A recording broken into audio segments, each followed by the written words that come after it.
This is Sara Salyers on the line. Good morning, Sara. How are you doing? Good morning, Norrie. I'm fine, thank you. In grey, lossy, Elgin, actually. Elgin.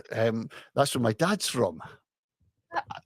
I love this part of the world. So do really I. do. Yeah, it holds a lot of memories. Bishop Mill. There's a wee Cooper Park. If you go down there, that's where I used to go as a boy when it was. All right.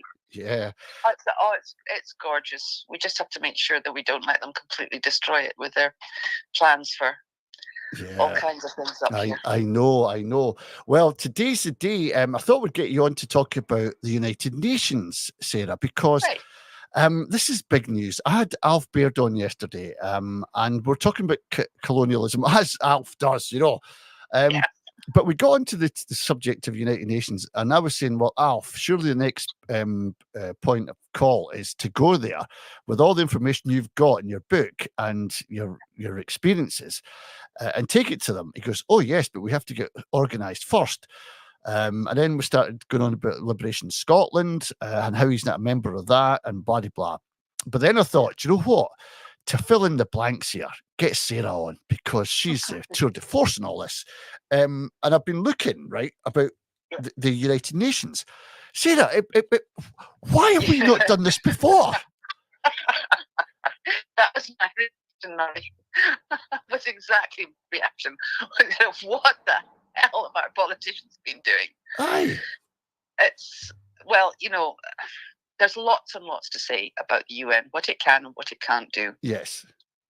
And why it was important that for the UK that it established in the international consciousness this idea that Scotland voluntarily co-created the state now known as the United Kingdom.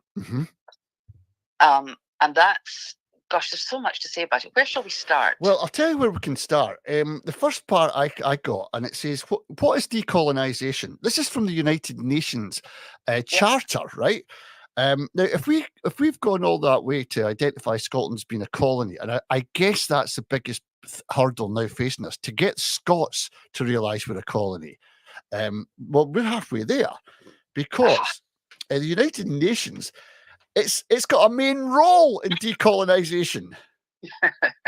Every member state that is of the United Nations is committed under international law to decolonize.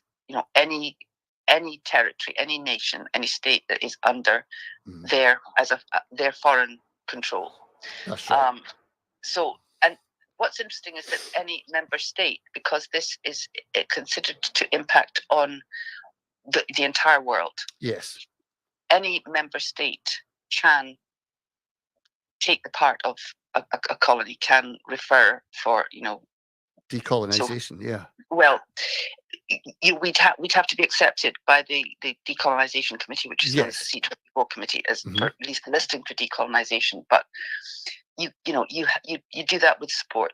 We have the same job to do with the international community in showing that Scotland is actually the word they use is a dependency. Yes. And the problem is that the perfidious Albion got there before us. So what they did right after World War II, that's when the decolonisation process really got underway in the UN.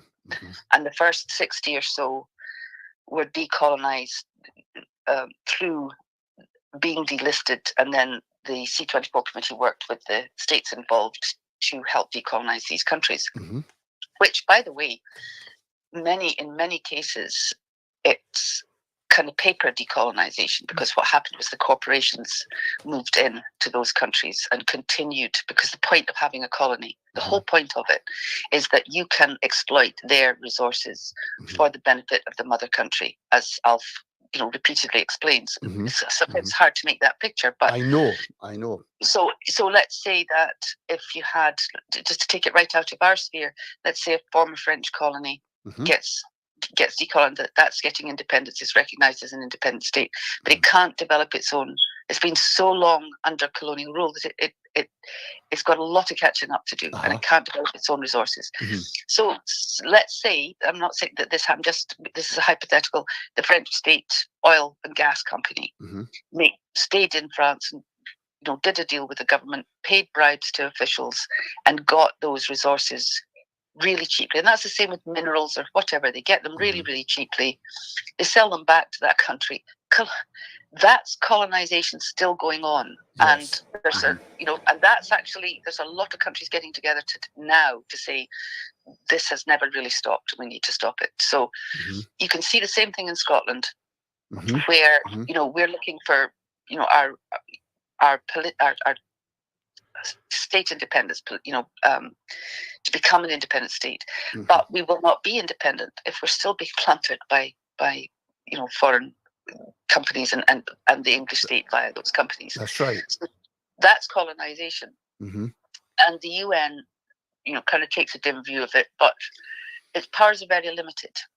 What's really important about it is that if a country is listed for decolonization, that colonizing state has an obligation under international law to decolonize. It also moves the goalposts dramatically on. And I don't want to talk away too long and bore people.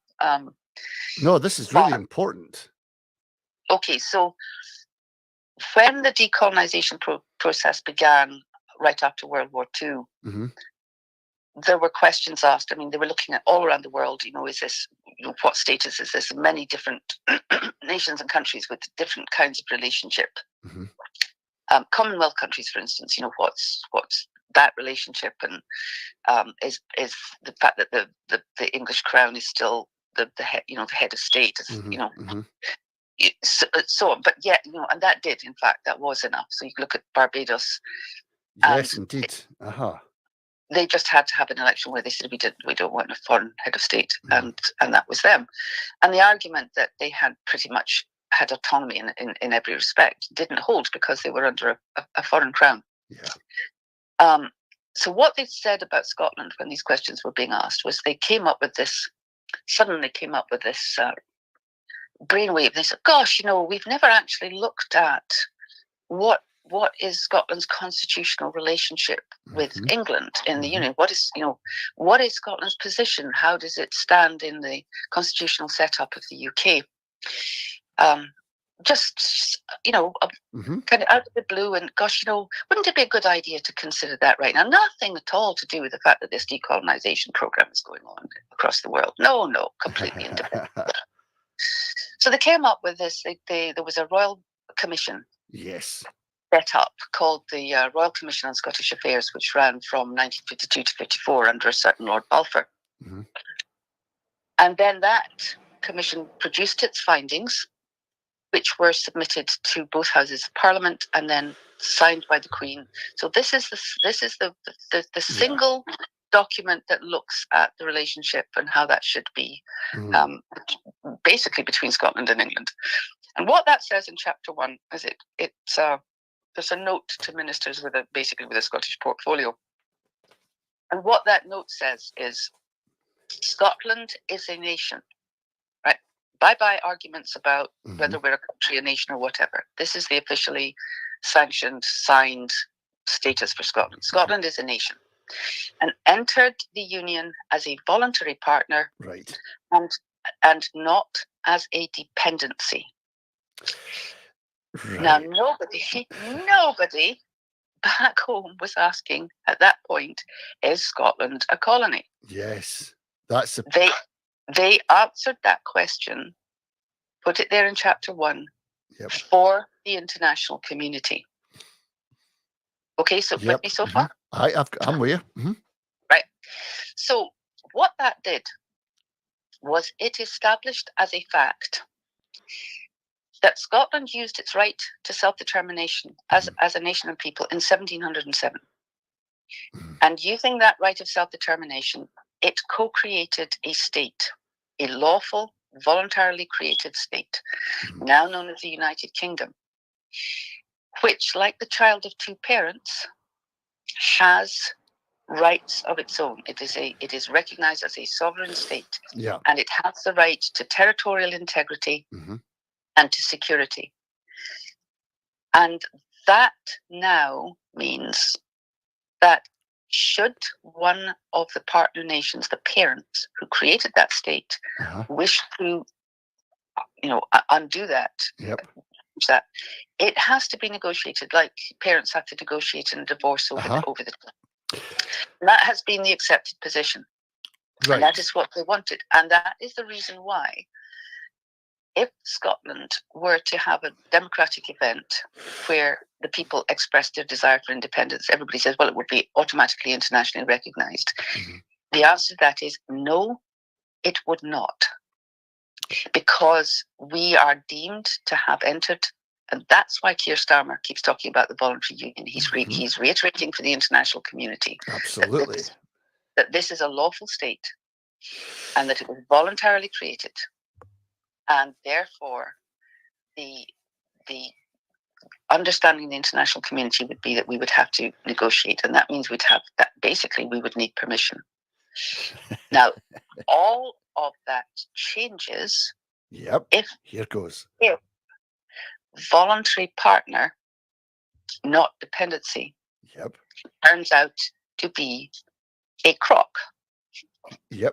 Put it in legal language.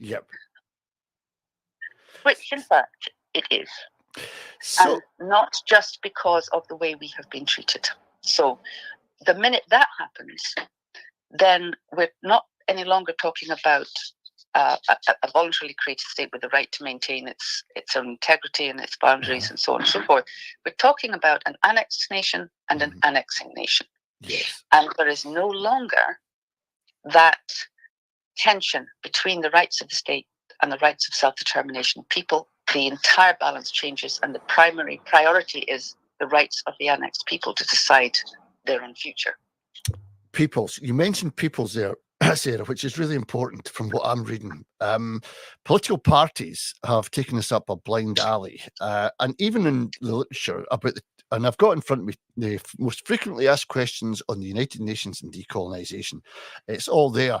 There is a process where you can go to the UN and state your case, and they must look at this. They must, because their whole raison d'etre is a principle of equal rights and self-determination of peoples. What does that tell you? Do you know, this is a helping hand. We must use every avenue open to us. Well, it's more than a helping hand, because, one of the things that I've taken to trying to explain to people these days is, look, we've been focused on the internal process, on getting, what is it, holding Westminster's feet to the fire. Oh, garbage, getting them to do this and forcing them to do that, and then they'll recognise this and they'll recognise that. No, they won't. They won't. So, if there was any possibility of that, which there's not, then that would then be recognised by the international community. There'd be no problem. That's right. But here's the thing. Independence doesn't happen at home. Correct. Westminster cannot, no matter, even if it agreed tomorrow to say, Scotland can go its own way, you can have a completely fair constitutional referendum without any interference from us, and that 55% of people voted for it. They did not then give us independence. Independence still hasn't happened. Independence happens when that state is recognized by other states as being an independent state. Independence happens abroad. Independence happens with the international community. So independence happens, and the forum for the international community at the moment is the United Nations. So actually, independence happens at the United Nations with recognition by other states of the independent state of Scotland. Well, that's right, Sarah. If I can just add that when Lithuania became independent, the Icelandic minister flew over and now just said to the Lithuanian people, I now proclaim Lithuania a nation state, and we welcome her into the world, along those lines. And that was it. It almost rubber stamped them. Well, that is the process, you see. The process independence, we can do what we like. But until another state says, well, we now recognize you, we are still not independent as a state. So let's look at states that might want to come to Scotland's help. We know Ireland's been through all this before. We'd have a lot of sympathy from them. Iceland have already gone out their way to help Lithuania. We could definitely get help from them. Denmark want to see us in a Nordic council. We could probably get it from them. We're not short of people who want to help us. The Baltic states would almost certainly want to help. Uh-huh. You know, we've had a meeting with representatives from the Baltic States Alliance already. Yep. And I have still to write back because I've just been so busy. But it was basically, what can we do to help? So, you know, yep. There's so much goodwill towards Scotland out there. But I think, you know, what people at home have to realise is, look, we have a roadblock here. Yeah. One of the things that this lovely Lady Elizabetha just kept coming back to was, but that's not how the world sees Scotland. That's not how. That what you're describing, you know, the other nations, we don't understand Scotland in that way. And she was so shocking to her, the facts as I laid them out. Mm-hmm. She just coming back to it. And so then right at the end, I said, look, here, I gave her a list of things. I said, you know, constitutional things. I said, here's what makes Scotland distinct and different from the England, you know, the nation of England. Yeah. And you know, and this is what we're trying to save, and you know, and not lose. And she said, well, she looked and she said, well, you know, I it seems to me that Scotland is a nation well worth saving, and what can we do to help? See, yep. So that to explain to people what the real position is, and it's not just, you know, Alf and one or two others, you know, have done work on explaining why we can see that Scotland is a colony, and that argument is really, if it looks like a duck, swims like a duck, and quacks like a duck, it probably is a duck. Yeah. And that's, you know, you would think that was obvious, but international politics and international law is a very, very kind of arcane and thorny business. Mm-hmm. But we have that. Look, you know, here's all the markers for a colony, and we could probably do that. But we've also now got the same proof that Barbados has. Exactly. We are subject to a foreign. Exactly. The fact is, what has been hidden from the Scottish people and most people in the UK is they believe that in 1707 a treaty came into effect. Mm-hmm. And that treaty says that from now on there will be, instead of the two former kingdoms, as Dorothy Bain said, there will be one kingdom. Yes. In fact, they operate on the basis that we have a treaty, we're in a voluntary partnership. That treaty never came into effect. They did something else. A kingdom is the territorial jurisdiction of a crown. Mm-hmm. So in order for there to be one kingdom, there had to be one crown. Right. The way that but they couldn't merge the two crowns. So what they did instead, and called it one kingdom, but that's not what that means, is they added Scotland to the English crown, or as it says in the House of Commons Library, they extended the English coronation oath to Scotland. That's right. So you now you call the crown of Great Britain and the crown of the UK, mm-hmm. but it's English crown, same crown institution going back to 1066. It has now been extended to Scotland. Isn't that kind of them? Well, Scotland's crown still remains. It does. And as a result, we are what is classed in international law as a sovereign territorial nation, but we're not politically or economically sovereign. Yeah, and that's what we want to change. Well, this committee, let's get back to UN and what we've got to do. Let me finish that. What that means is that because we have our crown, but it's now subordinate, that doesn't have a monarch. That's why Charles doesn't take the Scottish oath, which is against the law, by the way, because so there's a look at that. Yep. Because they want one crown over the whole of the UK. And that crown is the English crown. And that's what they say. Well, that happened under the treaty. No, it didn't. The treaty said there'll be one kingdom, which means one crown. We have two crowns, and one is subordinate to the other. And that makes us subject to a foreign sovereignty. And that's what we can go to the United Nations with and say, we don't care what we look like to you. Here's else work. But here is the de jure position. We are subject to a foreign sovereignty. And they're taking our territorial assets in right of that English crown. Now, whether you think Scotland looks like what a colony should look like or not, that is the lawful definition of a colony. We have this, and we've got a KC opinion coming on this in a few weeks. So we will not just be we'll be registering the existence of the liberation movement, which is really all you have to do, with so that we can interact and communicate and have meetings with people, but we also then put in that petition to the C24 committee based on legal advice. So that's where we are. So sorry for interrupting. Let's go from where you wanted to go. No, it was getting back to the United Nations. On paper, the C24, what you're talking about, this committee 24, and it's only called that because it's a number of members that sit on this committee, but it is it is a decolonisation committee, a special committee on decolonisation they call it, set up. One of the things I like about this, Sarah, is that a lot of people are a bit worried about the players at the UN. They might not be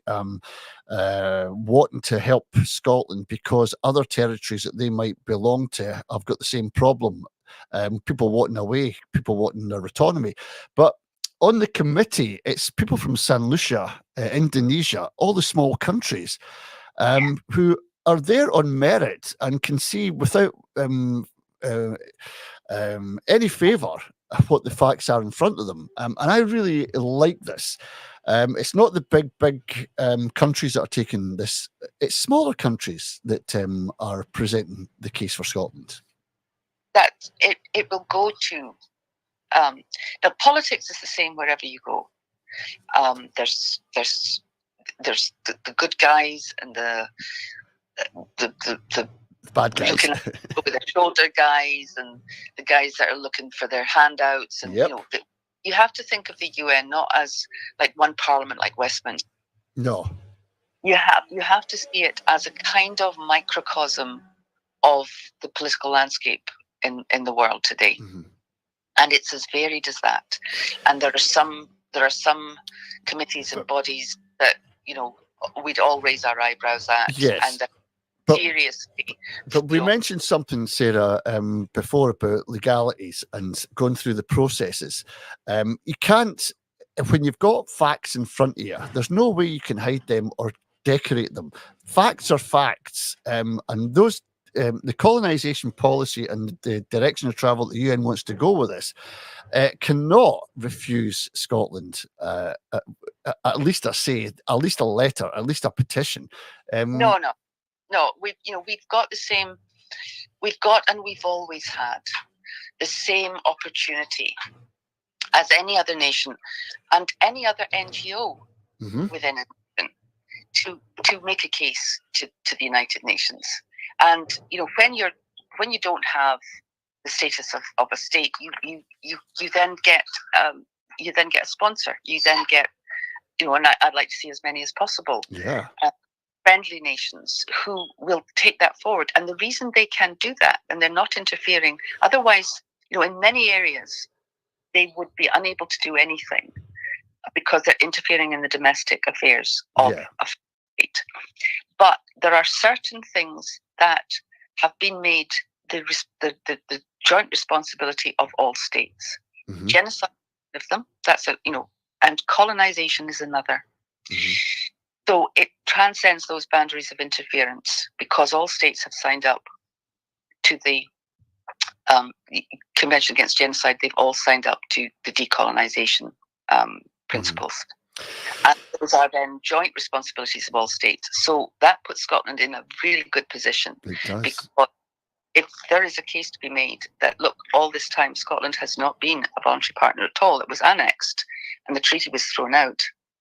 You can't have a voluntary partner without a partnership agreement.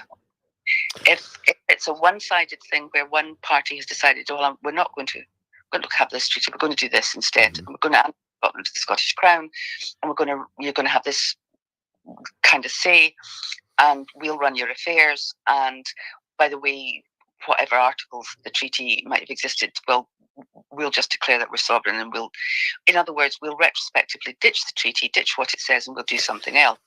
Then you don't have a partnership agreement, and you cannot describe that as a voluntary partnership. And if it's not a voluntary partnership, what is it? If you're under sovereignty, you're a dependency. And there's very little wriggle room there. And what the UK state relied on was that Scotland in 1952 did not have a thriving, big collective movement for self-determination, for independence from the Mancourt Union. They also didn't have any representation at all at the United Nations. None. Yeah, hardly any. And no access at all. So practically nobody knew what this meant, and what had been now established to the satisfaction of the international community. Oh no, Scotland's not a dependency; it's a voluntary partner. So all this time, there has been this focus on getting the domestic government to agree or to give Scotland a chance, and all that time without any realization. And I've seen the great and the good putting out things about all we need to do is this, and then the international community would recognize us. Yeah. And that is not true. And if you want to understand, what you do is go and look at Kosovo. Now I've got a wee bit later. I've got I've printed out the sections of that ruling that are really pertinent to Scotland. In one of the paragraphs, it talks about the fact that Kosovo we're not looking at basically, if I paraphrase, we're not looking at the automatic right here to declare independence unilaterally of the rest of the state. Well, what have we got then, Sarah? What can we look forward to? Because one of the things you said was we have to take independence. It'll be one outside. It'll be foreign. So that means if we go to the United Nations, and I'm looking at the two parts. Hang on, I don't want to give the impression that we wouldn't have to have a democratic event here. There's two parts to it. That's what I'm going to get to. But the first thing I want to just add to this, if I can, is if we get to the United Nations, then they call for a meeting or a sub-meeting, and adopt resolutions and conclusions and recommendations. Then they ask for the players to attend the United Nations.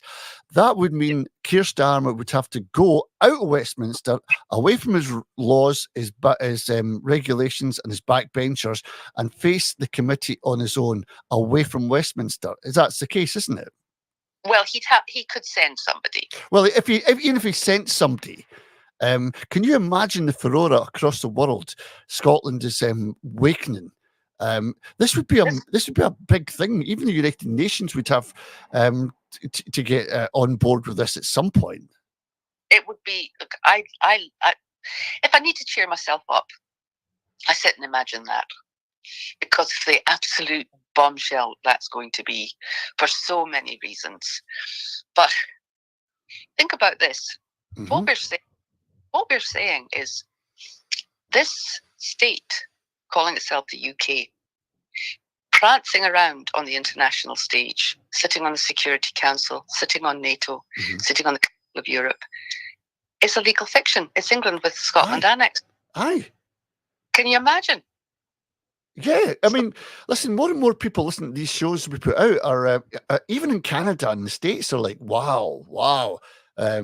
Scotland, we're waiting for the second enlightenment, they say. Once you get off that, the yoke off your back, let's see what Scotland has to bring to the world again, Absolutely. But, the thing, it's taken a couple of years for me to get my head around, and talking to lawyers, and I'll tell you, some very, very senior lawyers, and going through until I can read and see what I'm reading.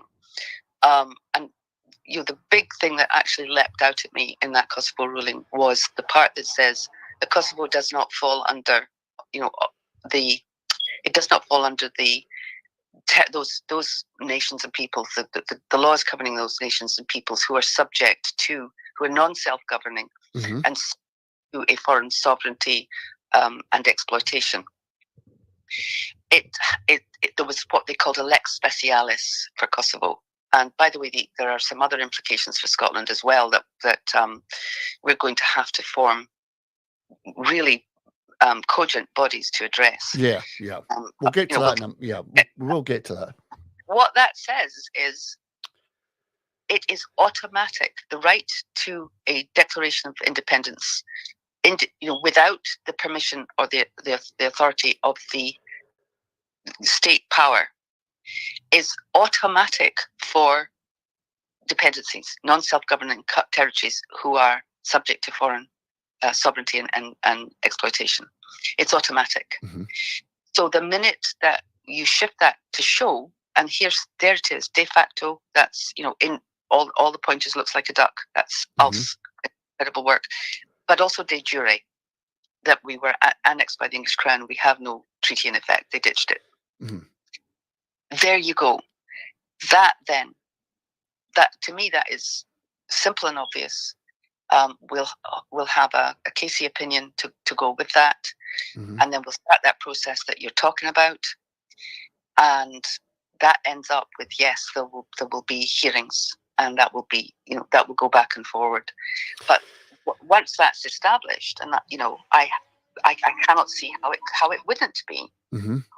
Once that's established, then what happens is Scotland can have any democratic event, an election, where you elect a majority. And what I'd like to do is see a majority elected to what is now Holyrood under the Scottish sovereignty banner next to their name. Yeah. Because that sovereignty covers a lot of things, including including independence. So explain that, Sarah, to those that might be a bit confused about what that entails. Well, but you mean an election? No, the swearing sovereignty. At what point and how do they do it? Well, everybody has something next. They've got on the ballot paper. You can put independence, or you can put. You've got a strapline if you're and so if we had a majority of people from whatever party and none, independence, ISP, SNP, ALBA, some new party that might come along, who knows? And they are standing on Scottish sovereignty. The sovereignty of Scotland means that it's not subject to a foreign sovereignty. Not subject to. We're saying we're not subject to any foreign sovereignty. That's right. It's a big statement, isn't it? Yeah. Also, our sovereignty is constitutionally set up where it comes from the Scottish Crown. Now, the Scottish Crown's still there, just doesn't have a monarch, and I'm quite happy for it to stay like that. Yeah. Right. But not keen on monarchs myself. Nope, me neither. But I would not like to lose the Scottish Crown, because the Scottish Crown is the sovereign authority of Scotland. Imagine, but what you need to do is imagine a monarch that is all the people. That crown is worn by all the people. That sovereign authority, that monarch, that top of the whole pile is all of the people. And they lend their power to a government to act in their name, to do the right thing. But they can sack a government that starts being corrupt. That's the beauty of this constitution, Scottish constitution. And we do not want to lose that in the process of gaining our independence. No. It means radical reform. It means that, well, how does sovereignty express itself in the modern world? Well, sovereign, you have to have a right to tell the government we'd like to do this. And that can only be done by the right to have a referendum, when you have enough people who want it on an issue like getting rid of Trident, like free ports, like fracking, like overhauling our education system, like taking the NHS back out of private hands, meaning there's no part. It's not just free at the point of delivery. It's owned by the people, and there's no private company making money out of it. So, and profit and medicine do not go well together. I lived in America for 10 years, and I could tell you tales. Anyway, So you could, if the people wanted their NHS back completely publicly owned with no private profit, they could have a referendum on that and do it because they're sovereign. The government wants to do something that people do not like, do not want.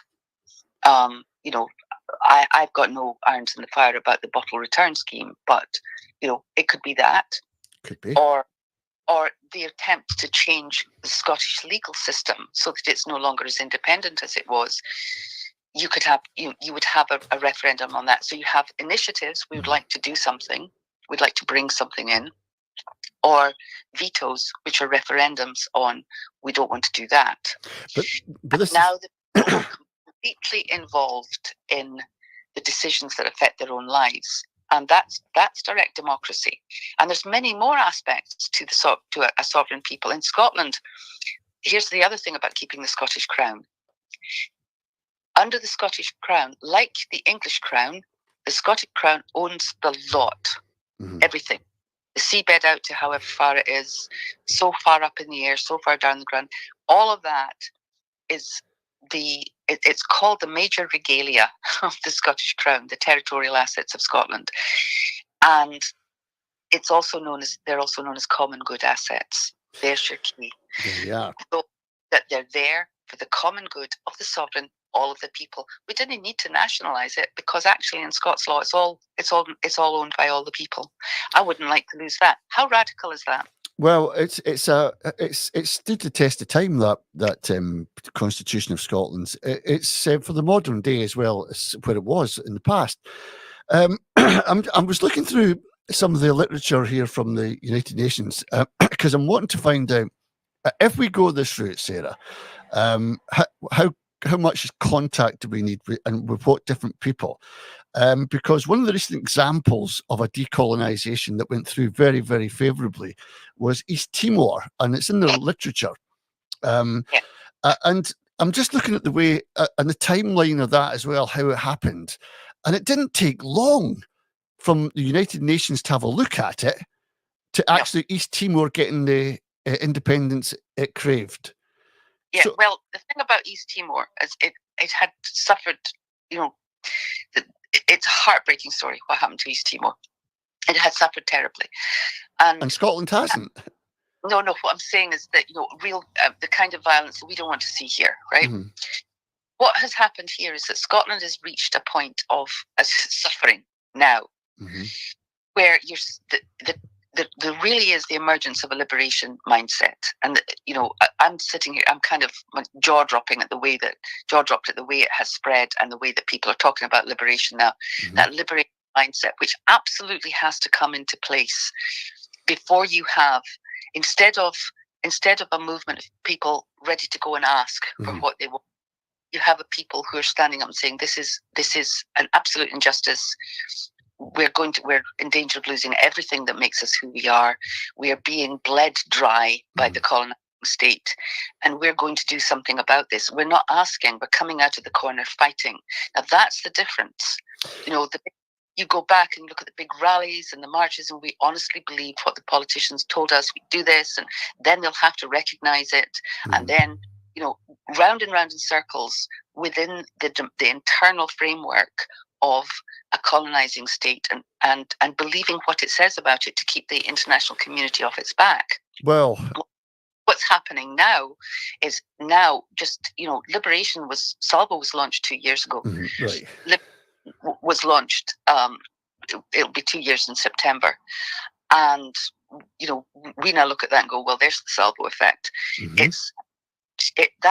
That is the biggest thing that we do. We can't, liberate will go to the UN, but the most important thing, nothing happens, a wee campaign fringe group is, we could get, I think we could do a lot. Scotland UN Committee did enormous things. Yeah. But what we need is the mindset in Scotland that understands, and that's coming now. That's coming into place. We will need to take our country back, our constitution back, what makes us Scots back. Well, here's the thing, Sarah.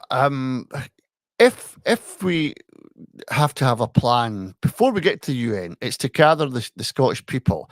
We have to get them focused more on the model of colonisation, decolonisation, and get Alf Baird's book, Inform Yourself, because that explains it in detail. And when you read that, it suddenly becomes apparent what situation we're in.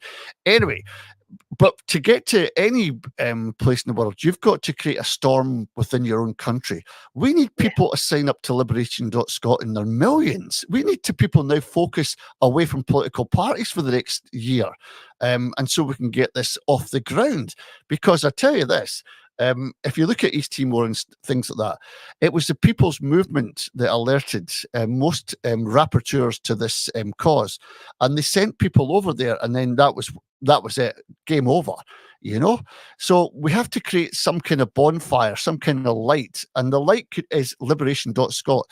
I would urge everybody and anyone to go over and sign up for this, because the more people we get involved and taking part, the more of a big fire we can light as a beacon to the rest of the world. Hey, it's not political parties, it's us, the people.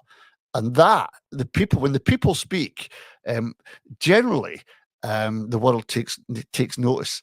And another thing, if I could add on to that, we're now in a place, Sarah, and Alf was speaking to me about this as well. He says, never underestimate soft power. And what he meant by that was the Scots fans going away to Germany and bringing peace and tranquility. The Germans now associate Scotland with something different from England. And that is very important as well. And we have got to use all this to bring to the table. Look, that is crucial. That's the thing. We can get the legal opinion. We can raise the money for. It's a very expensive thing, and an international lawyer's opinion. I know. We can raise the money for that. We can prepare the case. We can present what to me is, there's no question. Scotland is not a voluntary partner. Never was a voluntary partner in this union. So stop saying it, and stop that, and don't feed it by saying, well, if we're a voluntary partner, we can leave. That's not what it means.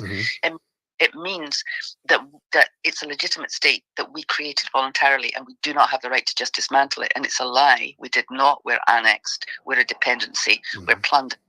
Do not use that phrase again. Anybody using it, if you've been using it, well, we're a partner, we're a voluntary partner, we should be. Don't use it. We never were, and we're going to prove it. But we can do all of that, and it's been very, very hard work to get to the point we're at, where we have, in order to register, we have to have a democratically elected committee, we have to have a ratification, and then we simply register. So now we have, it's recognised that we exist, and that's basically what that is. Yeah.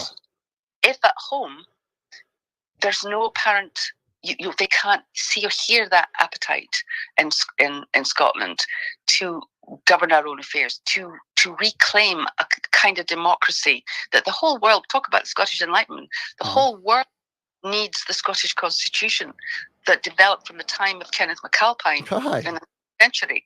That constitution with the common good at its heart and the people as sovereign, and the common ownership and the common good and the rights of the people at the heart.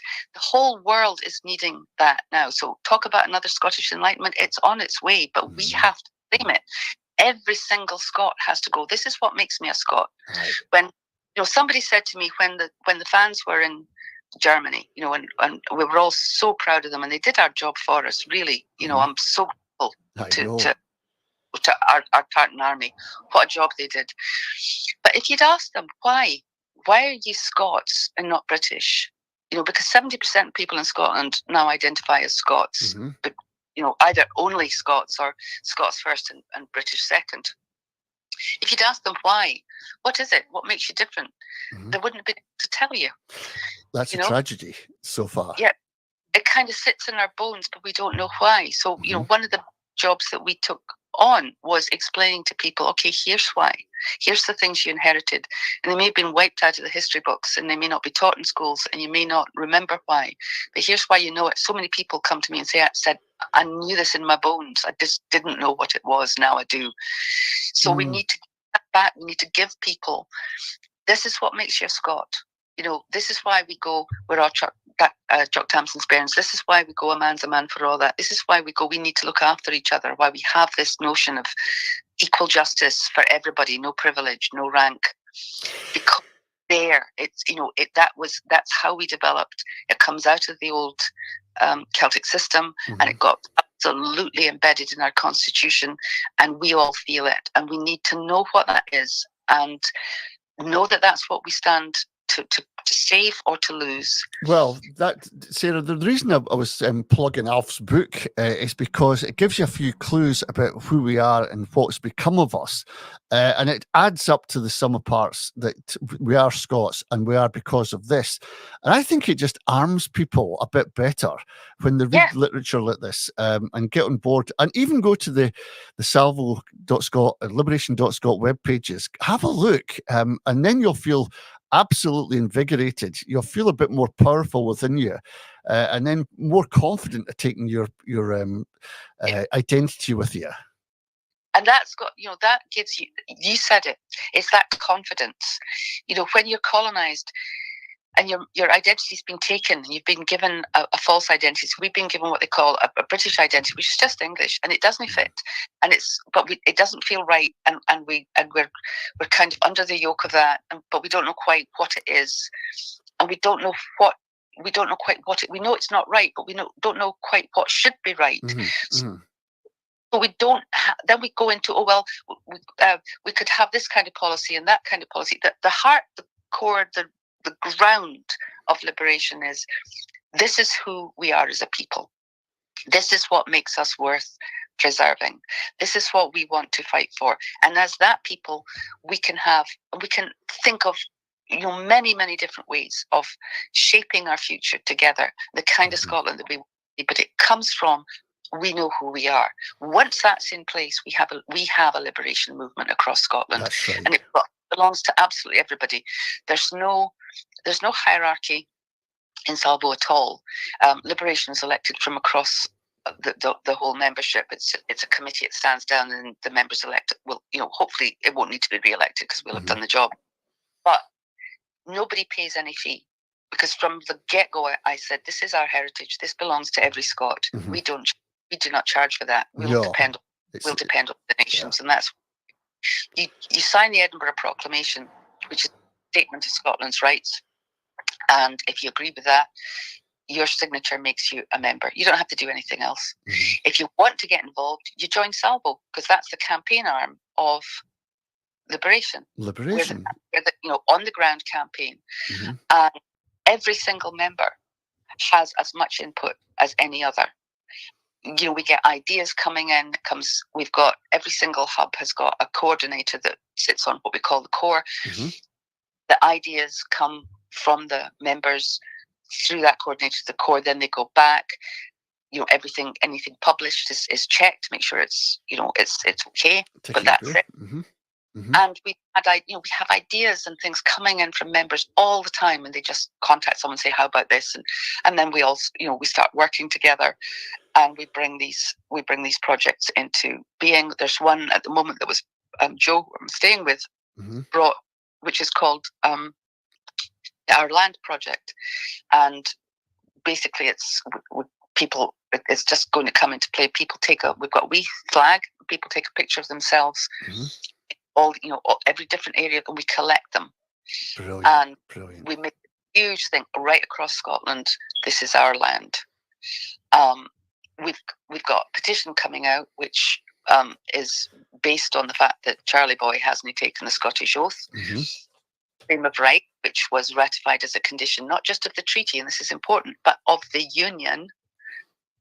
They ditched the treaty, but if they want to keep the union, this is a condition of the union, and it's in the right, that says that one of the reasons that James the 7th of Scotland was being booted out along with his parliament was that he had failed to take the legally required oath, Scottish coronation oath, and because that's ratified as a condition of the union. That is what is ratified, is that this is a legal requirement that any monarch in Scotland has to take the Scottish coronation oath. Now they argue, but then the two kingdoms ceased, and now there was one, but that didn't happen. He's taken the English coronation oath. They've extended that to Scotland. There's nothing that allows them to substitute that for one single crown and one single kingdom, or else he's got to take both coronation oaths, and he hasn't. So when people say not my king in Scotland, they're absolutely right. He's not. Well, indeed. One of the things I was going to mention to you, Sarah, before we got onto that section was if we get a massive liberation movement, so you can sign up, and if we get, I don't know, 1 million signatures, and that's highly possible if we want to go for it, if we want to do this, and then it means that the SNP and the political parties are following us rather than the other way around. We've now seen, and myself and Alf came to agreement that SNP are almost like a busted flush. They've got nowhere to go. They're knocking on the door with a few MPs, and they've got their policies that are. So we need something for them to fasten onto, but it's got to be people-led. Because we've been following the SNP for the last 10 years and we've got nowhere. That's why it's important to get a movement going, isn't it? Well, it was, in a way, there's every cloud has a silver lining. As long as the independence movement, even the ones that are not active, that just are the ones that would say, well, I want independence, and they don't do anything else about it. But from that all the way to the real activists, we've been following a political establishment that has been following Westminster's carrot, like those donkeys, right? And they're pulling a cart. You see, walking along the road, and they've got a wee. The driver's got a wee long stick with a carrot hanging off it, and the donkey is always moving towards that carrot. That's what Westminster has been doing to Scotland. And until we changed that way of doing things, until we thought, wait a minute, you actually saw it, we weren't going to change, because you keep trying.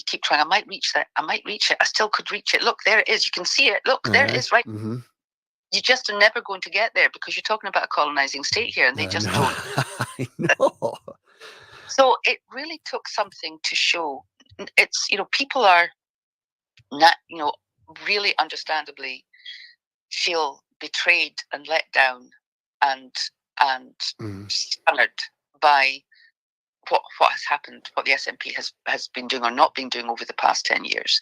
But I let that go. Why instead of looking at how awful this was and how angry we are, even if they had been absolutely brilliant, weren't going to get us independence, because they were focusing on what happens within the internal framework, political framework, which is completely controlled by the Anglo state. And independence doesn't happen there anyway.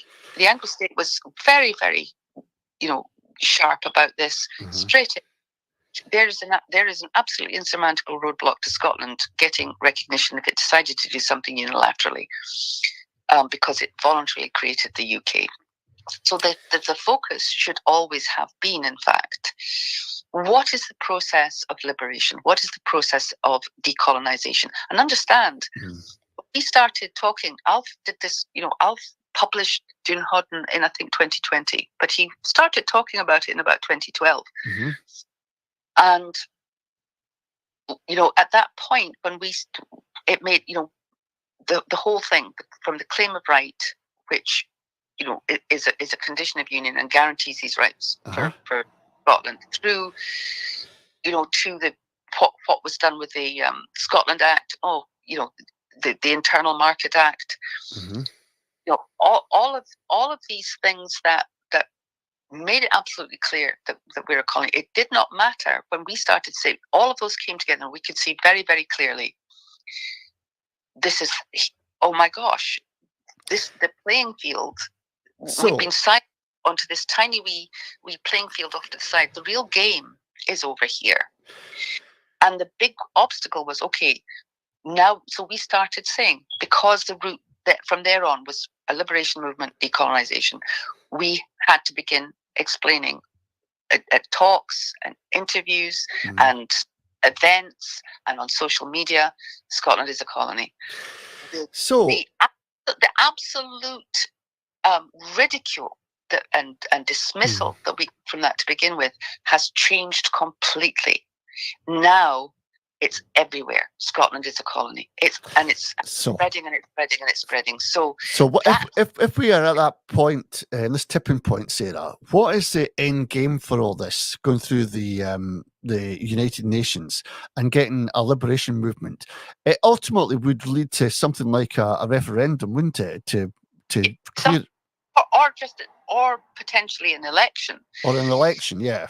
However, I don't want to confuse people with the detail and the the complicated process. But there is I would again refer people to the Kosovo ruling. I mean, that was an absolute landmark ruling, because what the ICJ did was to identify the component elements of what is recognized as international law and what is not. There's nothing, by the way, in international law that precludes a unilateral declaration of independence. Mm-hmm.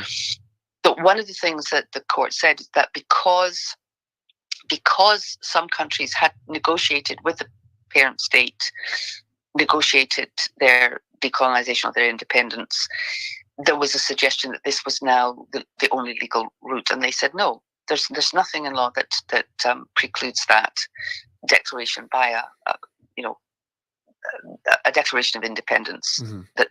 But you cannot use the internal. I'm trying to explain. I'm trying to think of my words here.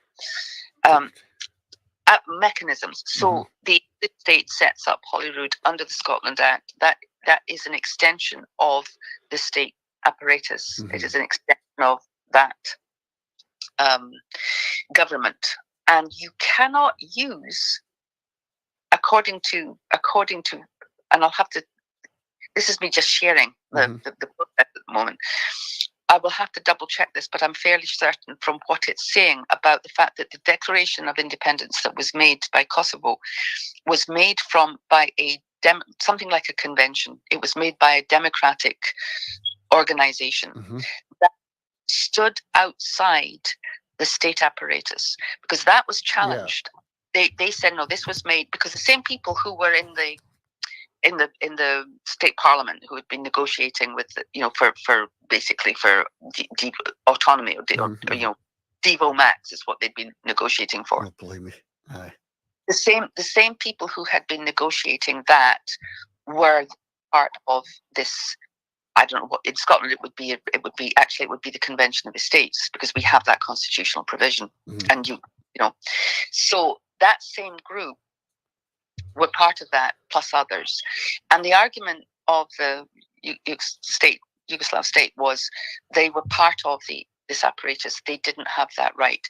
And the ICJ actually had to rule, no, they were not.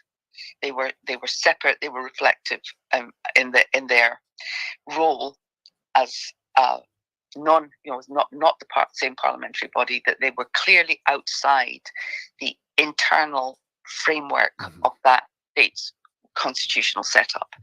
And what that tells me is that one of the things, these are challenge after challenge, but we can flipping do it. We will have to have a body that would be able to make that declaration, or to call for that would be recognized internationally. So we will need help. Mm-hmm. Because Westminster will not allow us a referendum. Westminster would challenge our using their own electoral processes. But that's all part of the evidence of a colony. They won't let us, Yes, it is. And I will also say, be very careful about thinking that if we do get referred to the ICJ, which I think that's what we've always seen as one of the steps. And listing for decolonization comes, prior to that. One of the things you have to realize is that what happens is that the ICJ, when it gives that ruling, International Court of Justice, it gives that ruling as the guidance to the General Assembly. Mm-hmm. It doesn't give an order to the state involved. It won't order, Westminster to do anything.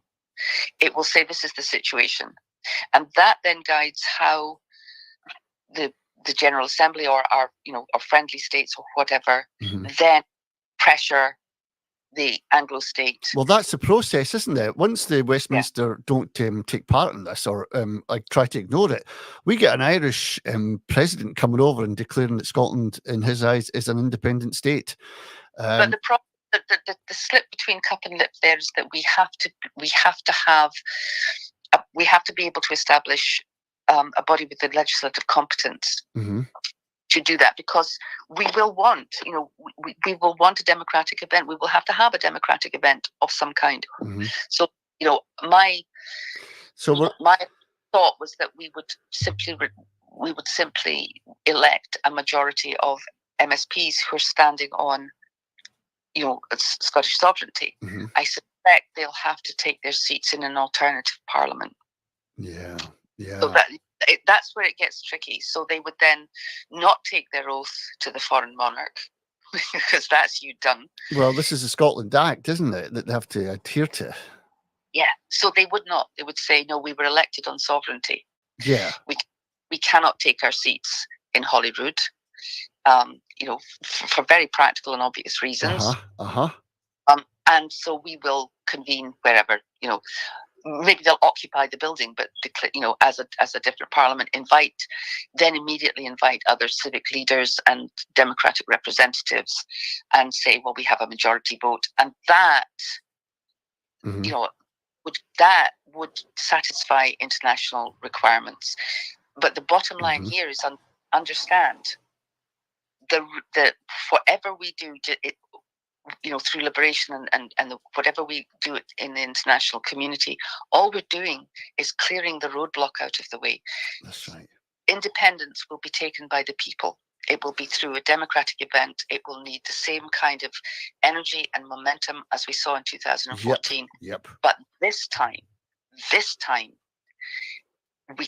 we actually don't have a block. Exactly. And Westminster can't block it. And more than that, Westminster isn't allowed to interfere. Well, do you know what? This is the most exciting part about this. We don't have to play by their rules. We don't have to play in their parliament. We're doing this from the people upwards. And honestly, when I was after speaking to Alf Baird yesterday, I was so excited, and I thought I'll have to get Sarah on to put the dot the I's and cross the T's, because if we can get back, Sarah, to this 2014 euphoria, and it was a chance for Scotland to be Scotland for that day and have that power in our hands. We gave it away, but that's not to blame anyone, or just I'm not looking back. When we look ahead, there's no barriers. We can see the winning post. All we've got to do is run towards it. Yes, there are tasks we have to complete before we get. I know that.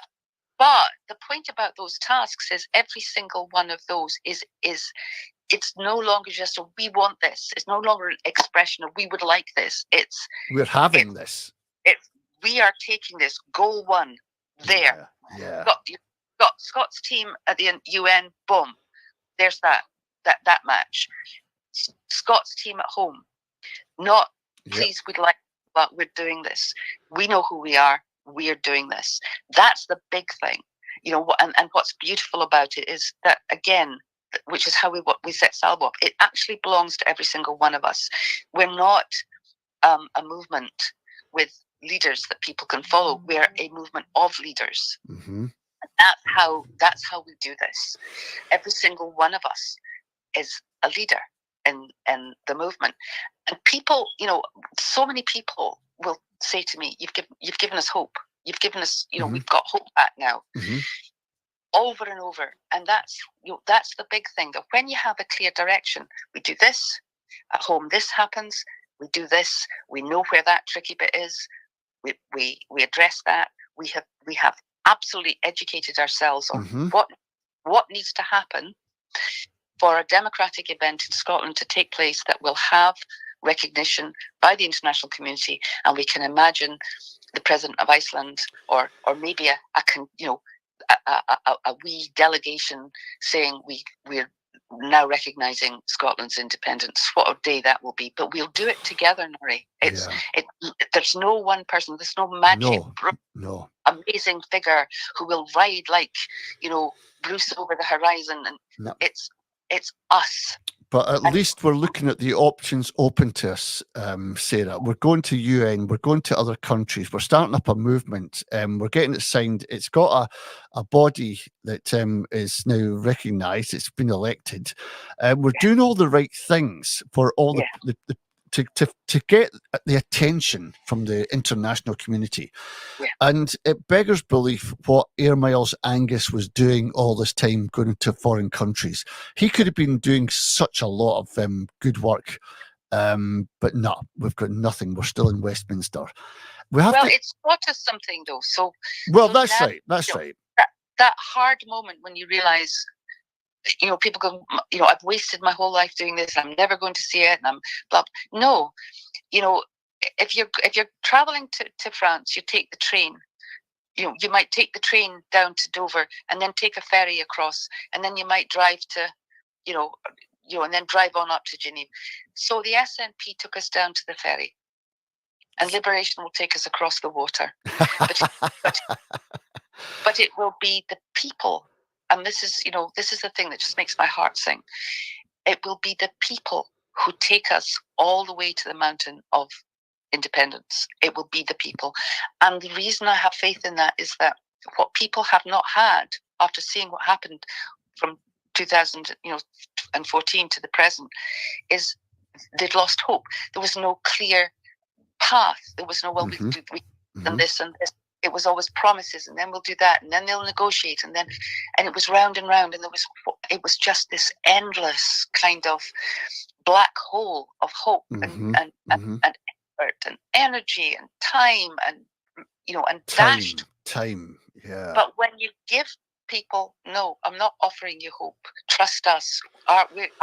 No ifs, no buts. A referendum in whatever. No more. This is the plan. Here it is. We're not withholding anything. There's no secret plan B. No. Here it is. Here's the proof. Here's the legal opinion. Here's the backup. Here's what was ruled in the case of East Timor. Here is the ruling on Kosovo, which will is binding on the Assembly, General Assembly of the United Nations. Those are the principles that are now absolutely established. We use that. If you want this, rise up and take it. But now you can see that route. Here's the wee problem here. Here's how we solve that. And here's the final outcome. And just see that. Just imagine this convention that now exists of elected Scottish sovereign MSPs, MPs now, because it's our own. They've been elected as MPs. As an expression of the democratic will of the people, receiving with the delegation from whichever countries would like to come and recognise an independent state of Scotland. There you have it, beginning to end, a route. And with that in place, people deserve not promises, not airy-fairy visions, but a very clear, deliverable, measurable steps that they can get behind and say, I'm doing this. And then the hope can come back. And then the energy can come back, because we are not going to ask people anymore to pound those streets and man those stalls and hold those meetings and put on those events and wave those flags in a vague hope that it might somehow lead to independence. We're coming out of the corner fighting for the first time, really fighting for the first time since the 1745. And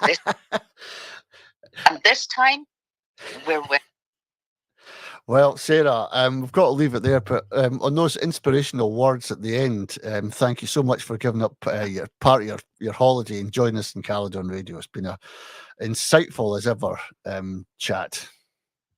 It's a pleasure, and I what I have to tell myself these days it's just don't look down. Don't look back. Just look. There's everything to play for. Let's get the mojo back. Let's get our thoughts together, and let's collect as if we are a fighting unit, because there's no stopping us, Scots, once we get moving. We nearly done it in 2014. This is our time. This is our time in a way it wasn't in 2014, because I'm telling you, no matter if they hadn't made sure by breaking the Edinburgh Agreement and all the rest of it, and then offering the vow at the end, they were always going to make sure that we couldn't get that majority. And remember, the majority of actual Scots voted yes. It was the incomers and the transitory and the second homeowners that skewed that result. Plus, we were offered this vow. So we didn't have a fair referendum. No. They were going to let us win a fair referendum ever. We were we went into that innocence. We were never going to win it. Don't blame the people that voted. No, that thing was never. It was never going to be allowed. So this time, we know where the playing field is. We know where the goalposts are. We know what we have to do. And we are much more aware that we're not just going to wait for a wee version of a sovereign English Parliament to declare itself a Scottish state. We're going to have a Scotland that goes back to the common good and the sovereignty of the people. And that is our constitutional inheritance. And every single Scot getting involved in that needs to know this isn't a wee Braveheart movie meme. This is a fact. You're sovereign. Collectively, we're the Crown of Scotland, we're sovereign. That is a legal constitutional fact ratified as a condition of the Union. Do not forget it. And with that in mind, you're part of a movement in which every single person is a leader. Sara, thank you so much. You're so welcome. We'll catch up soon, pal. All the very best. We will. Have a good one, Norrie. Thanks, pal. Bye-bye now. Bye.